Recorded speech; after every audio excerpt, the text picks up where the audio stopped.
எனது பெயர் எஸ். சந்திரமோகன், மாவட்ட மாற்றுத்திறனாளிகள் நல அலுவலர், திருப்பூர் மாவட்டத்தில் பணியாற்றி வருகிறேன். காது கேளாத மற்றும் வாய் பேச இயலாதவர்களுக்கான சட்டமன்ற தேர்தல் 2026 தொடர்பான விழிப்புணர்வு செய்தி.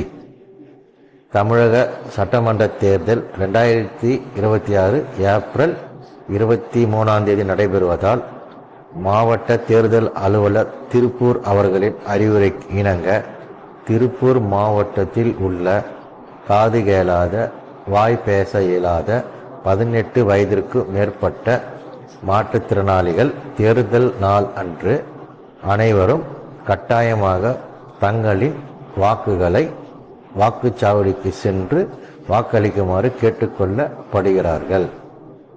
அனைத்து காது கேளாத, வாய் பேச இயலாத நபர்கள் வாக்களிக்க வரும்பொழுது தங்களின் வாக்காளர் அடையாள அட்டை மற்றும் தேசிய அடையாள அட்டை அல்லது தனித்துவம் வாய்ந்த தேசிய அடையாள அட்டை கண்டிப்பாக கொண்டு வர வேண்டும். காது கேளாதோர் மற்றும் வாய் பேச இயலாத பயனாளிகளுக்கு சைகை மொழி பெயர்ப்பாளராக திரு பே. குட்டியப்பன் அவர்கள் வாட்ஸ்அப் எண் 85 23 92 64 33 என்ற செயலியில் வாட்ஸ்அப் குழு உருவாக்கப்பட்டுள்ளது. இக்குழுவில் தேர்தல் தொடர்பான அனைத்து சந்தேகங்களை அன்னாரிடம் கேட்டு அறிந்து கொள்ளலாம்.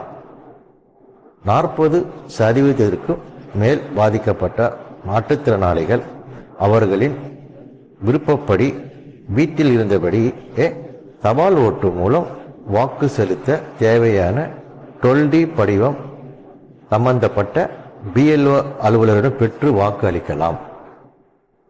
40% மேல் பாதிக்கப்பட்ட மாற்றுத்திறனாளிகள் தேர்தல் நாளன்று வரிசையில் நிற்காமல் நேராக வாக்குச்சாவடி மையத்திற்கு சென்று வாக்களிக்க மாவட்ட தேர்தல் அலுவலர் அனைத்து ஏற்பாடுகள் செய்யப்பட்டு உள்ளது.